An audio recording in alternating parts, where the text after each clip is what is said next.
le tuwa ndak umur ndak sepuh ngono pun kakang iki ora arep nguber kadonya menapa mekaten iya syukur binati sewu mangayu bagi sekedhik suburung kok ora yo Padadraju satu pujo pangastawaning siye adi wis tak tampa Kresna ora lewat pun kakang ngaturake salam maklim kuwahe katuro ana ngersani si Adi Ndorowati Kresna ya sampun sanget anggen kawula pundi damel bombong casipun ing nanging pun Patmono Koko Prabu Koko Prabu Mandu Koko Prabu Baladewa aja ing ngarahipun Setyaki ngaturaken sembah sungkem pangabekti kula kunjuk Koko Prabu Balaromo yo kadangipun Kakang Dimas Gandharuci Setyaki wis tak tampa ora ana pangestuning Kakang bae tanpa nono siap diatur bekti nursanipun Kakang gawe marem atine wong tuwa sampun sangat anggen kawula pundi boten laku kaprayugan olga patungan Joko Prabu Balaromo Koko Prabu Baladewa Madura Setyaki kok ya ora kurang kepenak lho mangke simbun sanajan ing ati kepatihan Udawa kula ngaturaken sembah sungkem pangabekti kula kunjuk sinuwun Kakang Udawa iki kasinggihan mekaten jagat dewa Bathara Kakang Udawa ya napa wonten timbalan sadurunge aku matur karo Kakang Patih Udawa pancen wis tak tata arasaning atiku nggonku ngrangkit ukara aja ngasi gawe boreh atine Kakang Udawa mergo apa jagat iki wis padha nyekseni wong sak negara Mandura luwih Ndorowati wis padha pirsa wis padha ngerteni wis padha meruhi yen to Kakang Udawa kuwi tinemu werda tinemu kadang werda saka Baladewa mergo ngene ngaban nalika uripna ing Widara Kandhang cilikanku tansah mbok utang sartane tansah dimong dening Bapa Sagopa kula sing gedhe pangapramu aja lara ati aja kagol ing panarima yen to Setyaki sing ngaturake sembah ngersani Baladewa tak tampa kuwi lho malah jenengane Setyaki kuwi kapan adhiku nanging yen to kowe kuwi kakangku kula ya Kakang Udawa aja lara ati kowe ngaturke sembahmu ora tak tampa badhe dosa menapa ingkang sampun kula sandhang sinuwun lho nggih iki kados pundi aku mau wis matur sepisan ngene iki labuhan nalika urip ning Widara Kandhang labuhanku gedhe tumrap Baladewa ping pindhone miturut umur yen to dipitung saka yuswa Udawa kuwi luwih tuwa tinimbangane Baladewa mula apa jamak lumrahe apa pantes ning atase wong tuwa kok ngaturke sembah ana ngersani sing enom kuwi malah mengko aku sing kuwalat nanging paduka menika Nalendra ora usah aku ki luwih enom tinimbang Kakang Udawa mula sembahku tak jaluk tanpa nono sembahmu ora tak tampa Kakang Udawa waduh iki sampun sing kula menika menawi sampun medal paduka ngendika santak menika kaya teng ketoprak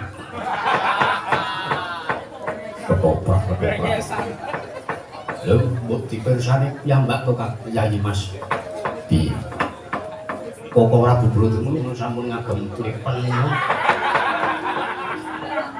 oleh abi mingir-mingir kaya seragam yoga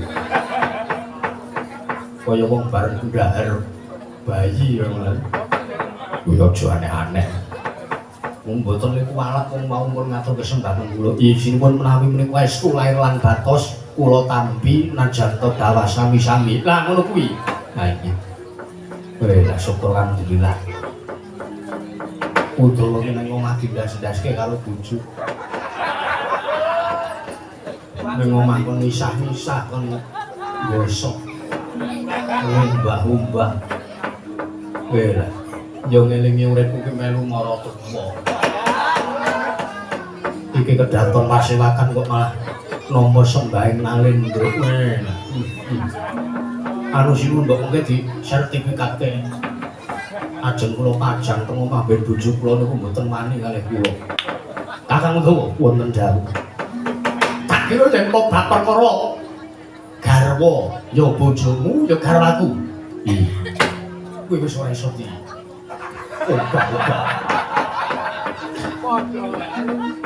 Oh, lagi pun.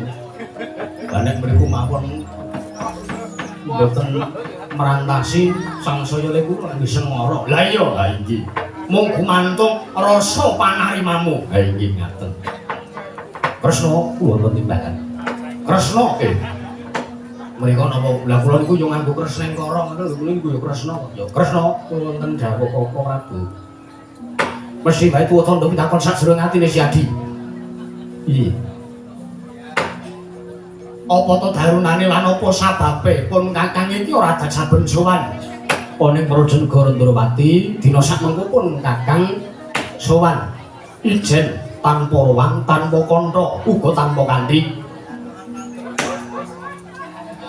mesti bae Si Adi wis nyokro bawa yen to slanipun kakang iki sajak semu nggembol wigati. Mula aku njaluk Purbawasisa nursani Kyai Prabu Ndrawati pun kakang tak maju tak mingset nggonku sowan mergo ana perkara ingkang bakal tak aturaken nursani Kyai Prabu Ndrawati. Kresna. Koko Prabu.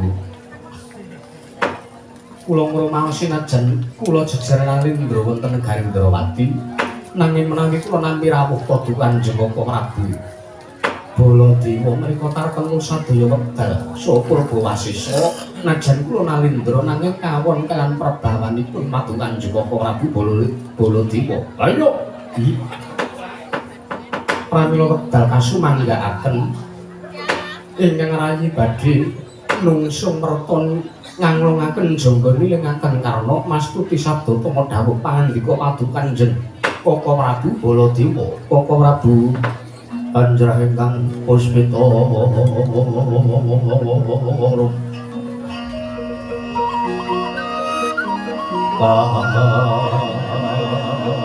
silireng samirana mrek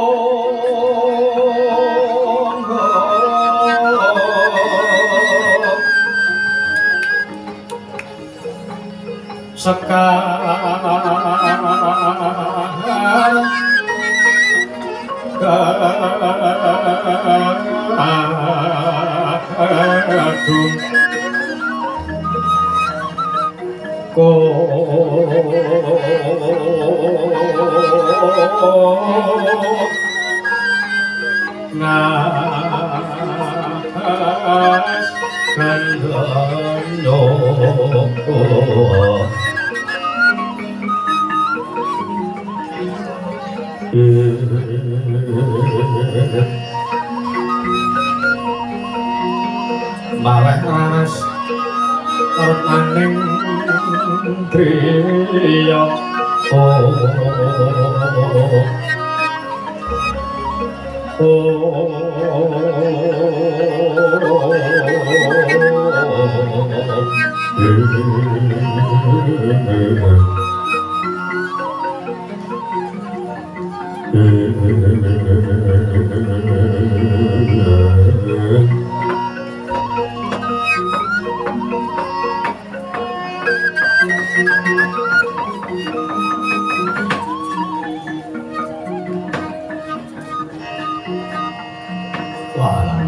ya jagat pangestu Ngrawaya Buta jagat Kresna kula wonten timbalan Koko Prabu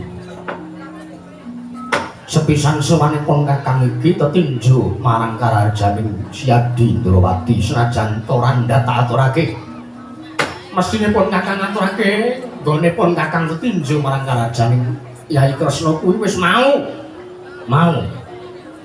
sadurungipun kakang suwan mrene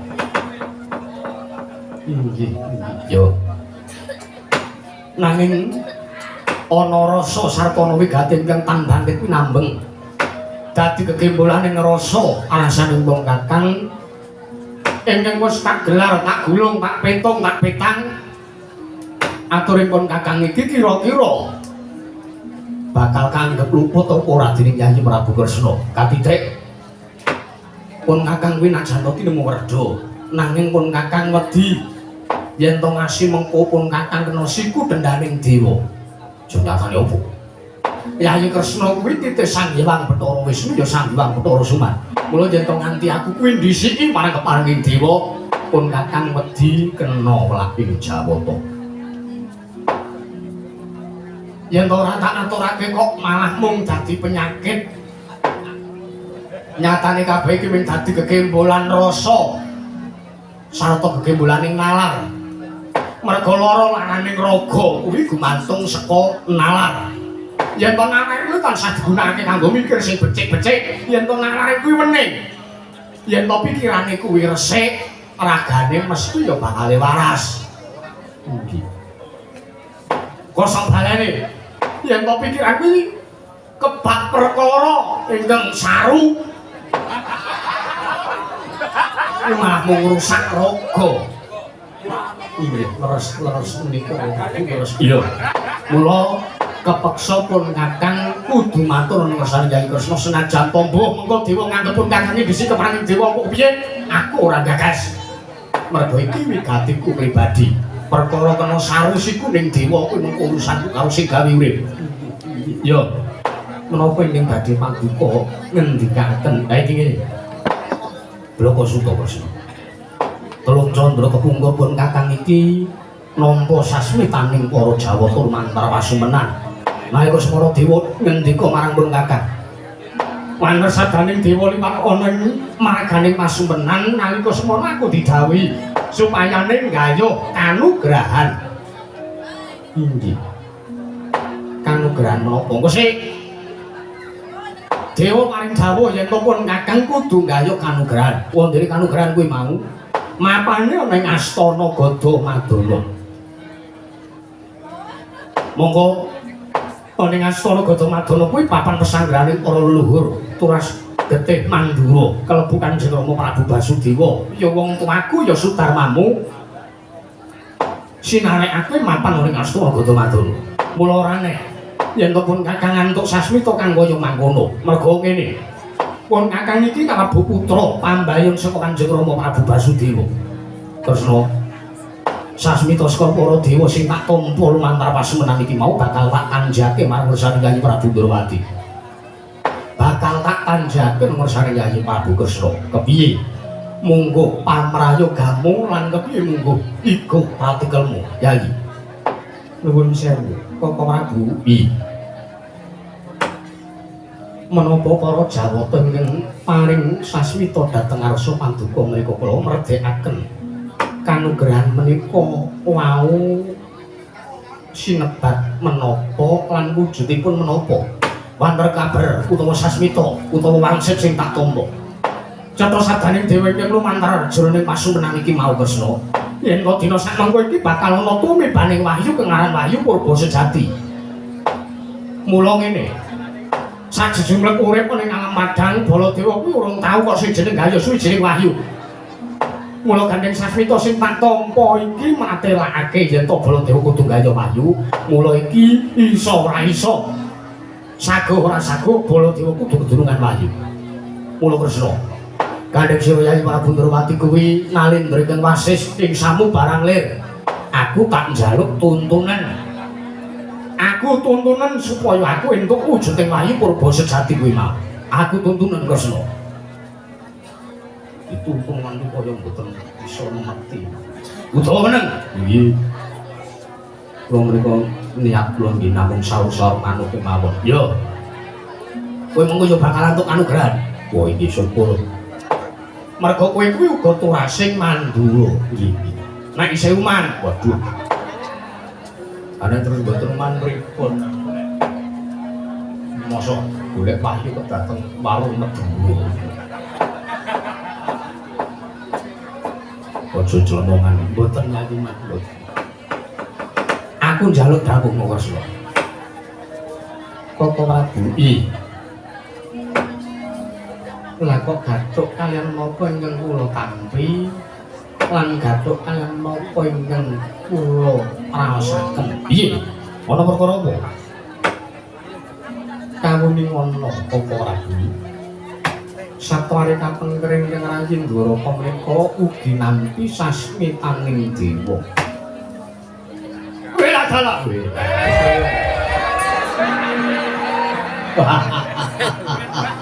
Ayo jagat pangestu kok kaya opo karo jagat. Isine padha marang apa sing tak kompo. Nggih, tartentu mekaten. Wah, edan Kresna ya. Pun Kakang Wisisa nampa. Pun Kakang Wisisa nggraita. Yen to Jawata bakal matedhake kanugrahan iki, mbuh mengko lumantar adhiku ya adimu si Bratajaya. Ya si Sembadra. Utamanipun Kakang banjur si Adi Yayi Kresna sarta Kakang Udawa mengko iki bakal antuk kanugrahan. Syukur ngaten rak kula uman. Yo. Mergo niki rak pun genah to sinuwun. Kenapa nih? Genah bilih ingkang nampi sasmita menika turasing Mandura inggih paduka kalian sinuwun Ndrawati. Lah kula menika rak diklebet turas Mandura. Iya. Mengke kula badhe pikantuk kanugrahan peranipun Wahyu Purba Sejati. Yo. Nek ora takon karo kowe Kakang Dawa, kados pundi? Apa kowe uga nampa sasmita ingkang padha ingkang kaya tak rasake, ingkang tak tampa, apa dene ingkang ditampa dening Yayi Prabu Kresna? Apa kowe entuk? Mboten. Waduh, kowe nek mboten entuk niku lah. Lah wong kula nuwun panjenengan mawon pun mengke gambel. Kula pokoke melu rombongan wong kula niku pun saben senajan tok kula sing ndamel jadwal ning nggih kula dikirimi jadwale. Sapa kuwi? Parijo niku. Mboten napa-napa tak nunut mawon mengke. Kakang Udawa wonten dalu. Wong arep nggayuh kanugrahan ngono kudu semeleh rasane. Iya. Kanugrahan kuwi ora kena dijaluk, luwih kang misrana peksa. Kanugrahan kuwi bakal tumedhak marang sapa wae kang resik lahir lan batine. Adoh saka panggalih cidra tansah caketan marang tumindak ingkang utama Adiguna Dudu. Kaya Adiguna. Kuwi tentang rang niku ngoten kaya. Koko Prabu iki. Lajeng kula nyuwun ikut pamrayogi. Katitik saderengipun kula nampi rawuh paduka menika kula gi sampun rembugan tetarusan kelan kadang kula dipun Yayi Sembadra. Wa sing rebuk, nyewa sing rembak. Yayi Bratajaya menika ugi pikantuk sasmitaning dewa tanpa benten, tanpa beda kados dene sasmita ingkang kula lan paduka tampi Koko Prabu. Waladala. Ayo Kresna yo. Ya. Banjur aku njaluk jlentre. Wahyu Purba Sejati kuwi apa? Mergo ngene. Dewa ku ora nuduhake Wahyu Purba Sejati kuwi ana pira lan apa wujude. Jawata ora paring dawuh. Kula sagah matur nanging kula mboten wantun lho. Sebabe menawi kula ngantos matur peranganipun Wahyu Purba Sejati ingkang kula tampi lumantar wangsiting Jawata lajeng atur kula pun tampi dening paduka Kanjeng Koko Prabu mangke wonten tetembungan ugi ingkang wonten ngarani bilih kebo nusu gudel. Ana kebone gelem nusu gudel ya gelem disusuhi ora apa-apa. Awang iki sing penting mung arep pangudine Kresna. Lho lah nggih lho lah iya. Wong ari kowe karo aku ki sarujuk apa ora? Kowe karo aku ki mantuk apa ora? Angen-angenku karo angen-angening si Adi Kresna kuwi gathuk apa ora? Nek kula gathuk, sembuh. Kowe arep gathuk ora gathuk sakarmu. Nggih. Mau disembah saiki diunek-unek wis. Apa kelakon mulih bali isak-isak.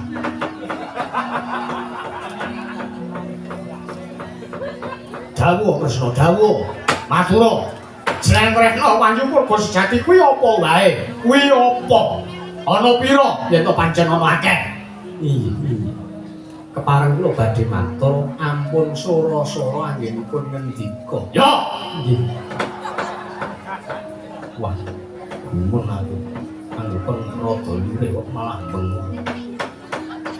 Mekaten Koko Prabu miturut petanganipun ingkang Rayi Ndrawati sepisan purba sejati menika estunipun wonten sekawan werni ana papat inggih katindak mring proses ana papat perangane apa wae iya sepisan ingkang sinebut cahyaning rat angka kalih pun westani reksakan ningrat angka 3 wembaning rat lan angka sekawan yuwananing rat papat sepisan cahyaning rat reksakaning rat wembaning rat lan yuwananing rat kuwi jlentre apa wae inggih sepisan cahyaning rat menika wahyuning ratu dados sinten ingkang kedurungan cahyaning rat menika sakmangke badhe pinaradawa kamulyanipun sapedak turunipun sakmangke badhe dados Nalendra. Oh ngono. Iya. Lajengipun angka kalih wimbaning rat menika wahyu baboning Nalendra. Menika ingkang kedah nampi nggih wanita awit ingkang nugraha menika sampun sinebat. Inggih menika wahyu baboning Nalendra teges wanita menika ingkang mangke badhe ngandhut dhateng tulasing Nalendra menika wonten ing Nuswa Jawi. Lajeng reksakaning menika awredinipun Wahyu Patih. Dados sinten ingkang kedurungan Wahyu Patih menika mbenjang turasipun badhe dados Wrangkanata wonten ing Nuswa Jawi. Tegesipun nurunaken patih wonten ing Nuswa Jawi menika. Lajeng ing pungkasan ingkang winastan yuwananing rat menika Wahyu Wadat. Wahyu Wadat menika kula nuwun sewu. Sinten kemawon ingkang kedurungan Wahyu Wadat utawi yuwananing rat menika kula wau menawi Nalendra kakung boten saged nggadahi garwa langkung saking setunggal. Kresna kula wonten dawuh nek iso mbok aku aja entuk kuwi. Liripun menapa wahyu menika kanugrahan menika inggih gumantung kanugrahanipun badhe manjing dhateng sinten. Boten aku ora iso mleleng mengku. Aku ki ratu Pilabara garwa Prameswari kuwi luwih saka siji. Jadi Kresna wae telu. Mosok aku mung siji. Aku terima-terima wong panjenengan menika setunggal kemawon teng kraton isah-isah. Ajeng 3, ajeng sekawan niku ambek nggih mikir dikolmu kuwi. Nggih. Ambek iki sabar. Ora iso. Perkara garwa kuwi ora iso. Diubak-ubak nggih. Wis pakendhan. Ya Kresna aku nampa, momo entuk kuwi nampa ora apa-apa. Aku ki metung karo tenaga, ya tenaga lahir ya tenaga batin kuwi tak petung. Inggih mereka prayogi leres mangandika paduka. Ya sabanjure piye? Laku nggone bakal gayu kanugrahan iki sabanjure piye aku mung pasrah saring jadi. Koko wabu piye? Gandeng sampun wonten trontong-trontong sing kepadheng badhe nampi wahyu purba sejati menika inggih sepisan paduka. Angka kalih ingkang raying Ndrawati lan ingkang angka 3 sakmangke Yayi Bratajaya inggih pun lara ireng. Prayoganipun kula paduka kaliyan Yayi lara ireng pun kanthi ambudidaya nggayuh wahyu purba sejati. Idak-idak netrek katrimaning gesang kula lan paduka Kanjeng Koko Prabu. Lan sakmangke sampun ngantos sedaya samilir wen kewajiban karonten kanugrahan menika kedah wening layanan batosipun ingkang badhe pun manjingi wahyu menika. Supados wahyu badhe jenak pramila kula suwun Koko Prabu. Paduka aturi nebihi perkawis-perkawis ingkang sakmangke duka badhe damel risak ing kawontenan diri pribadi kula paduka menapa diri Yayi Bratajaya. Kula suwun sarujuk Koko Prabu. Sikra-sikra yen permana kanca Sikra raket nawang sesangga nawang sangga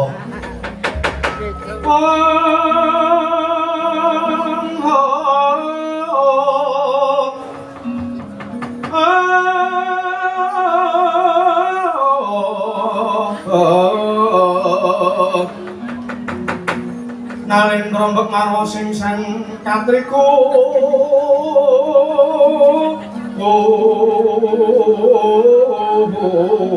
mulung katriku mulung mangromake padya ordo kuroreka kiri-kiri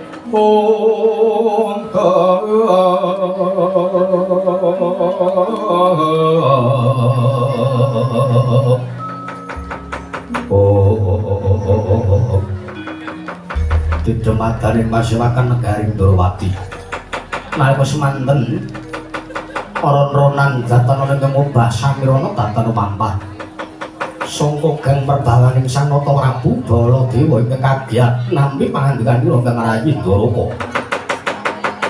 nalika semanten Kyati nampi lair tulusing batos mewah sajuga sarujuk kalan menapa ingkang dendhawaken dening Kang Rayi Sang Prabu Sri Bathara Kresna nalika semanten dadosaken kanyukan minangka waraju kanujareng aku aganten waraju jareng wakeca nginango durung abangi durung manjing dasaring pertala kasaru gegaring jaba piyak ngarsa tangkeping mriku masih panbono amuk apa to kang dadi darunane lombo ora ana macan putri gajeng medhun saka wandilan kejawi amung Selaning Nalendra saking Ratna Sabrang Galea kaya barongan tinanggap akar kaget kang samya mulang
mati Sinong mati jagat kinari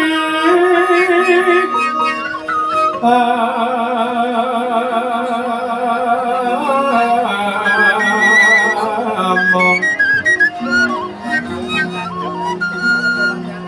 mbak lumembak ombak ing samudra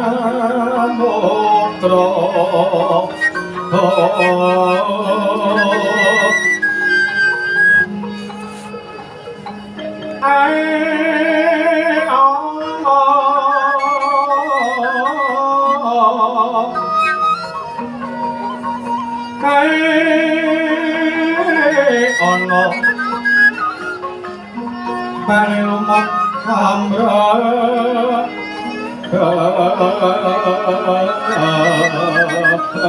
anggang awit kota dencengan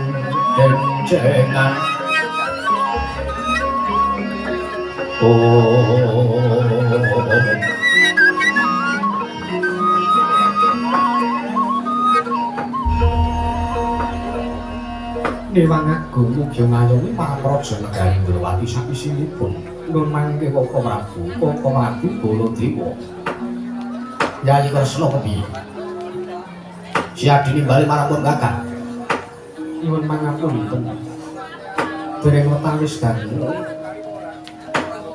sarta dereng ngantos paripurna anggen kula pirembagan kaliyan paduka Kanjeng Koko Prabu Baladewa malah sak mangke negari Ndrawati nampi rawuhipun menawi kula pitik saking busananipun ingkang sarwi Prada Mas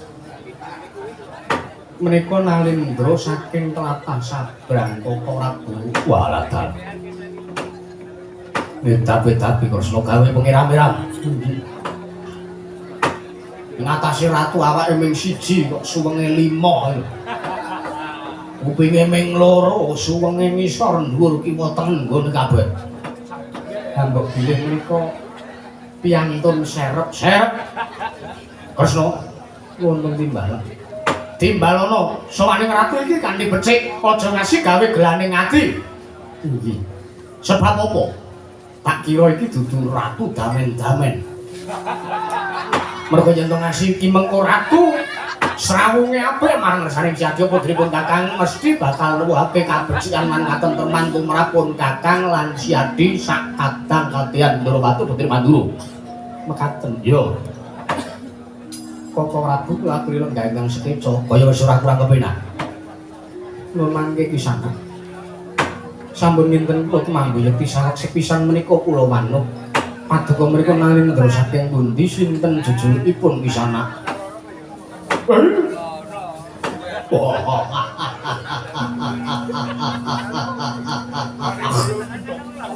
Yo jagat Dewa Bathara jagat Manungsa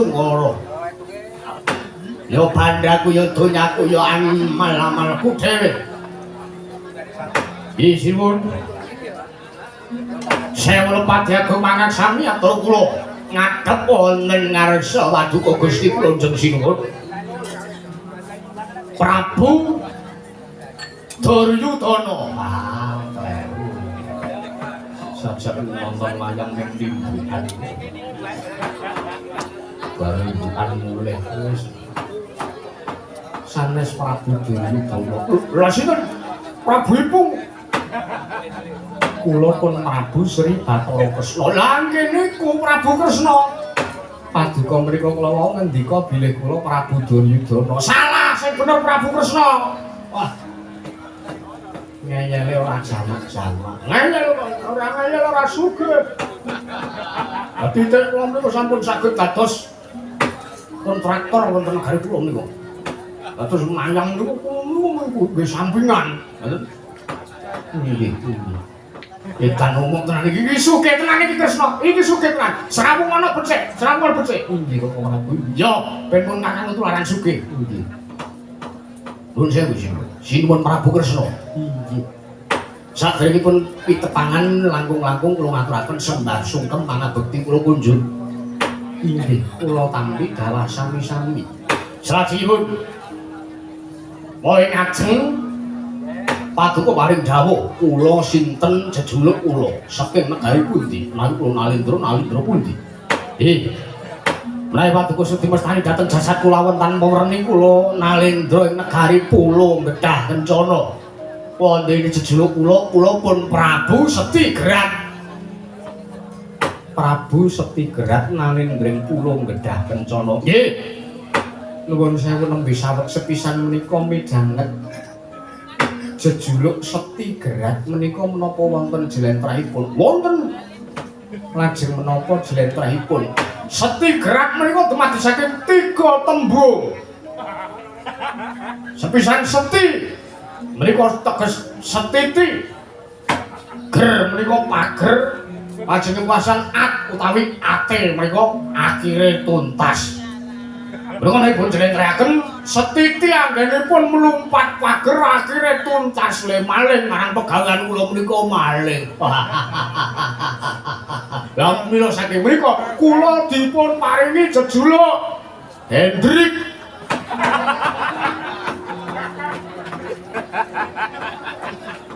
Kok saged Hendrik nika lho.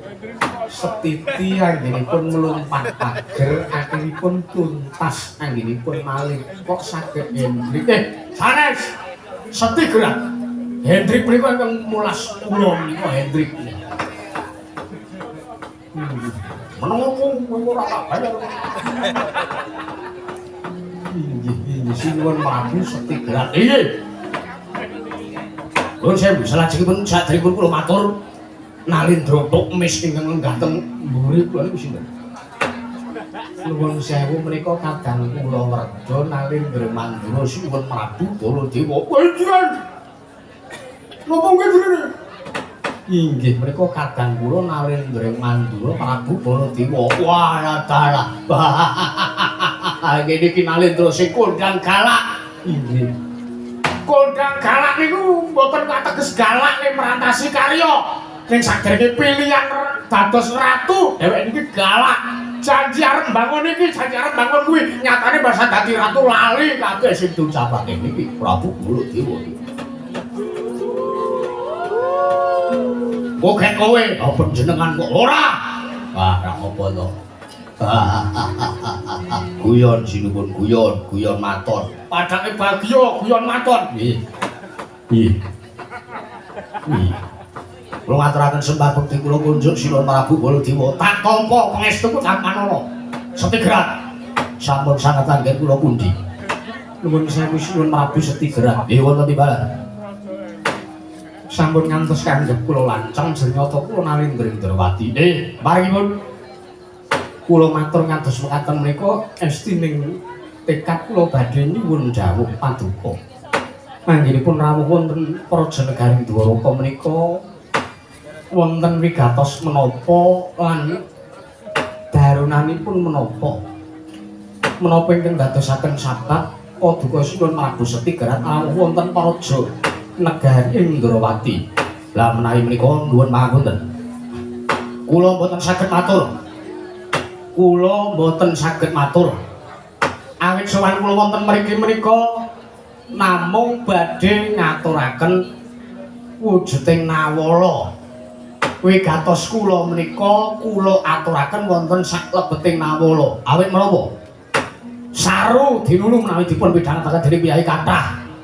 Saru dinulu menawi dipun mangertosi dening sakathahing para lenggah. Pramila kula badhe atur nawala kula pisungsungaken wonten ngarsa Paduka Kanjeng Sinuwun Prabu Sri Bathara Kusra Indrawati. Kula aturi anyurasa nawala menika sinipun.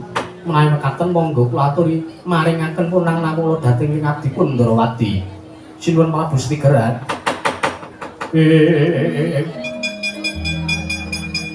Majeng Siti Gong Siti Tanaya.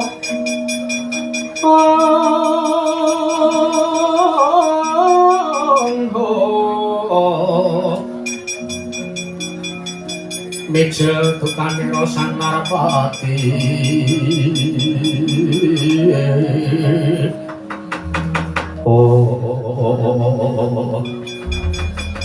Nalika Semanten. Tinamipun nang Nawala saking Sang Prabu Setigrat. Dening Nata Ndrawati Sang Prabu Sri Bathara Kresna nalika semanten Nawala urut sinuwasa. Sawiji baka sawiji ngantos telas tulising Nawala. Nalika semanten kagat kadra kasanti asira Nata Ndrawati nyumurupi surasaning Nawala ingkang sajak damel bingung raos sing manah. Nalika semanten jo kagat kadra kasan. Kagat risang kapirangu nanggul kinempet kalempet dosang retnaning bakono.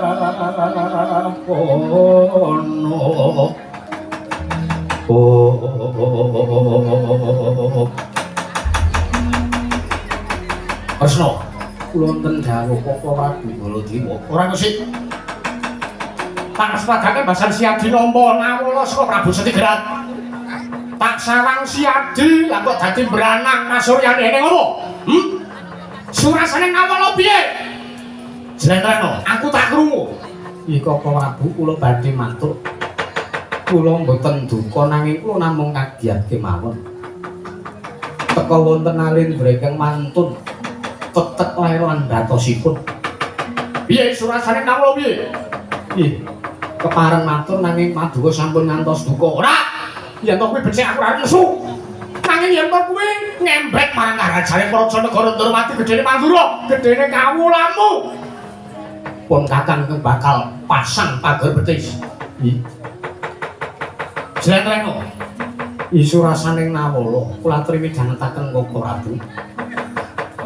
Surasaning Nawala piyambakipun inggih Prabu Setigrat menika dipun utus dening Ratu Gustinipun ingkang jejulukipun Prabu Gadayatma. Saperlu ambayongi dhateng kadang kula inggih kadang Paduka pun Yayi Lara Ireng inggih pun Bratajaya. Inggih pun Sembadra. Arsa dipun dhawuh kaliyan pun Prabu Gadayatma inggih Ratu Gustinipun Prabu Setigrat menika. Wanti-wanti sanggenipun Prabu Gadayatma nyansam dhateng kawontenan Praja Negari Ndrawati. Menawi ngantos Bratajaya mboten dipun masrahaken binayong dening Prabu Setigrat dinauk kaliyan pun Prabu Gadayatma wanti-wantinipun Negari Ndrawati badhe pun damel bumi angus. Iblis anak. Wah, edan. Drohon nusa kelek perkara.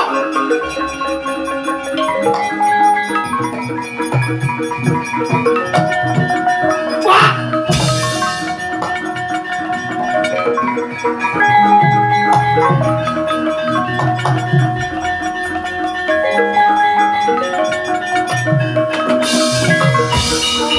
Sri Baladewa Sasat yuta kacipuhan Tedas gaman kabedil mimis ongkok Ajur karena nira mangsa yo mlajara mutra-mutra yo mlajara mutra-mutra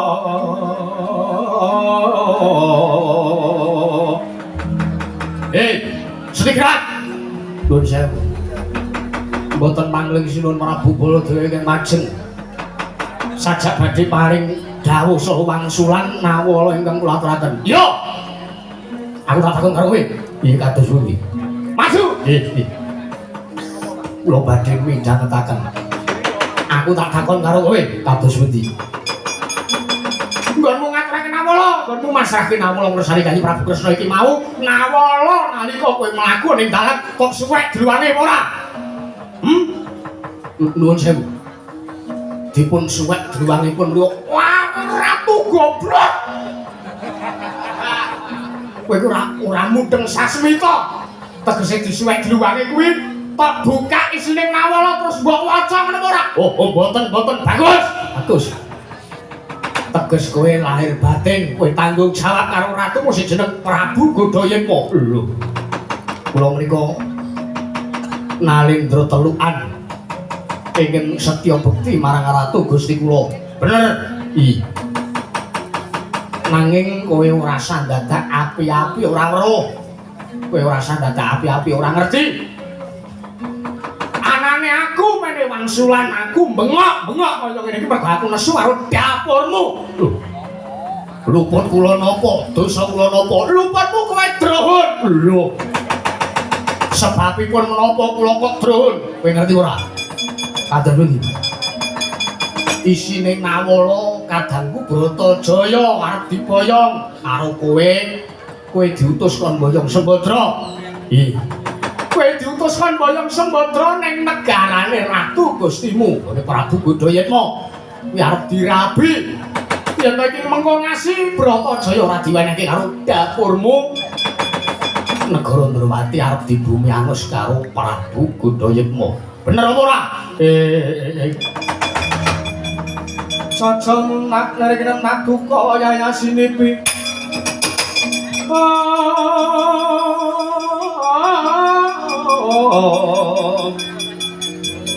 Cocok bang mawingo-wingo yen sinabet marang sagedhek.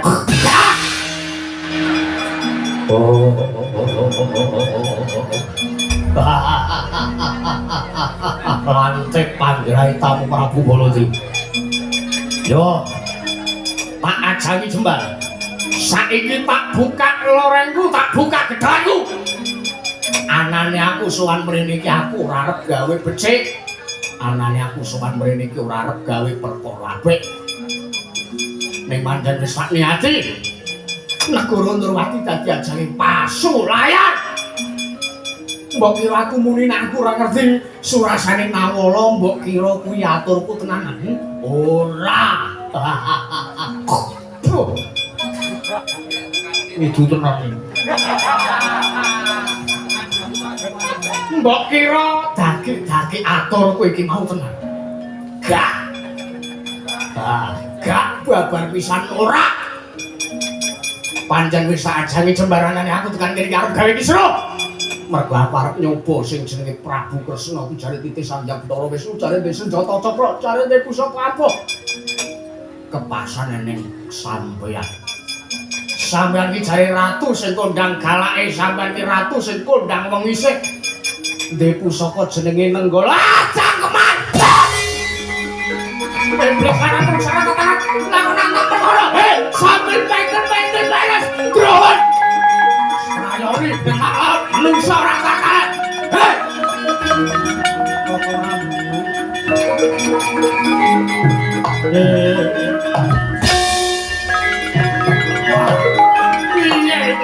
Piye?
Kumitarwija saking asta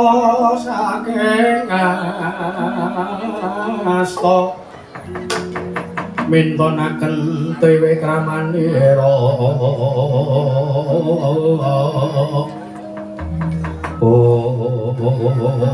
kok ora piye wajan muntap atiku walah.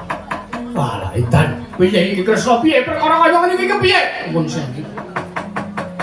Tiang Jawi menika kedah ngugemi tembung aja gumunan, aja kagetan sarta aja aleman menika kedah dipun ngugemi. Ya.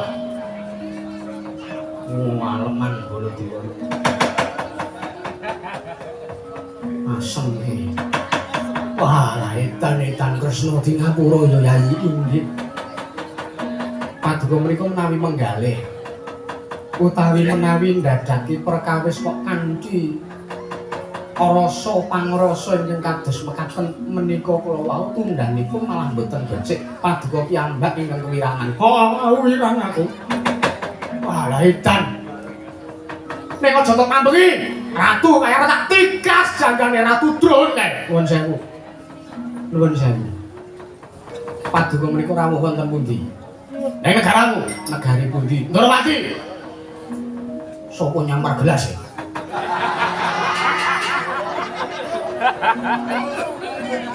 Ora nyawang iki. Wani nek Baladewa. Rumangsane apa? Nuwun sewu. Dugi pundi wae? Mbah. Ngomong-ngomong dhewe lali-lali dhewe. Paduka menika rawuh wonten praja negari Ndorowati. Menika wonten negaranipun ingkang rayi. Sami kemawon paduka menika mara dayok mara tamu. Heeh.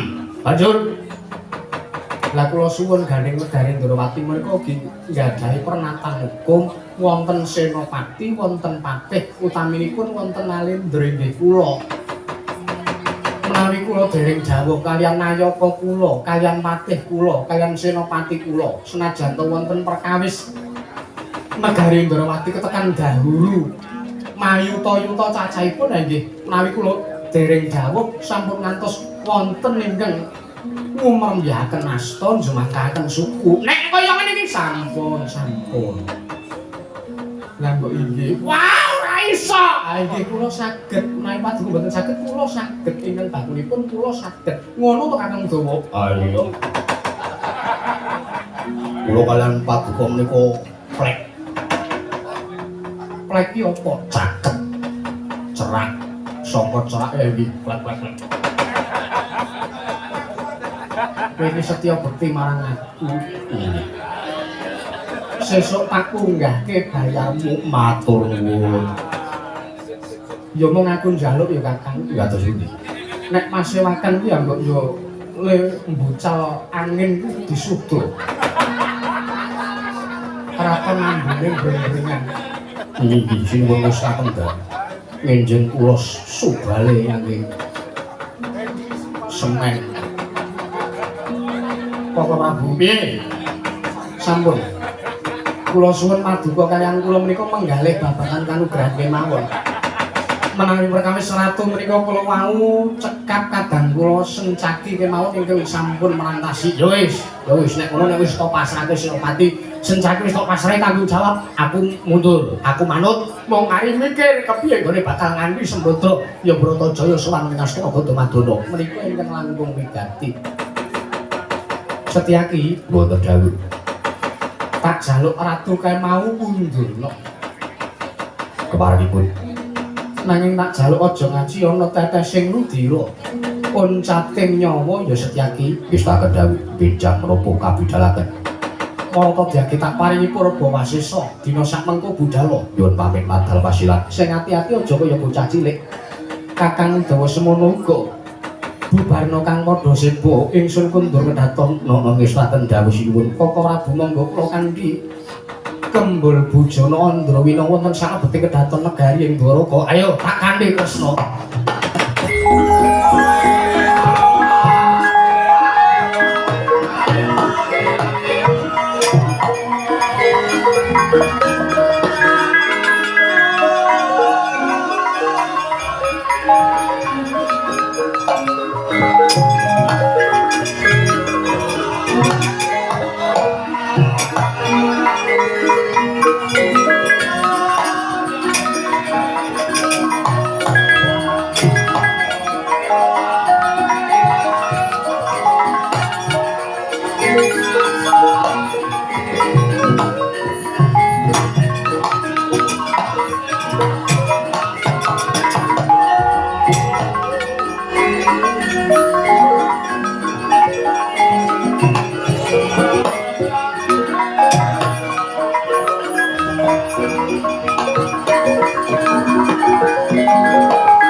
Purno ganti ning Maranggilan.